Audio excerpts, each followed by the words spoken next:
ফেসবুকেই থাকুন আপনি বিকালবেলা, আপনাকে রাস্তায় বেরোতে হবে না। আর রাস্তায় আপনি যাতে না বেরোতে পারেন তার ব্যবস্থাও আমি করব। আপনি বারুইপুর নিয়ে খেলতে গেছিলেন, গোল খেয়ে বাড়ি এসেছেন। আপনি হালি শহর নিয়ে চেষ্টা করেছিলেন, সেখানেও ডবল গোল খেয়ে বাড়ি এসেছেন। যত কথা কম বলুন, বিশ্রাম করুন, অনেক বয়স হয়েছে। উনি তো আজকেও ধর্ম বর্ণ টর্ণ নয়, ধর্ম মানে কি ইঙ্গিত করেছেন এর আগে বলেছিলেন, আমি আছি বলে আছো, নইলে একটা কমিউনিটি 1 সেকেন্ডে শেষ করে দিবে। ইঙ্গিত তো পরিষ্কার।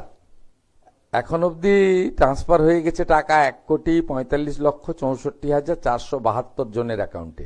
এর মধ্যে মুসলিম বেনিফিশিয়ারি আছে 19,20,20,000।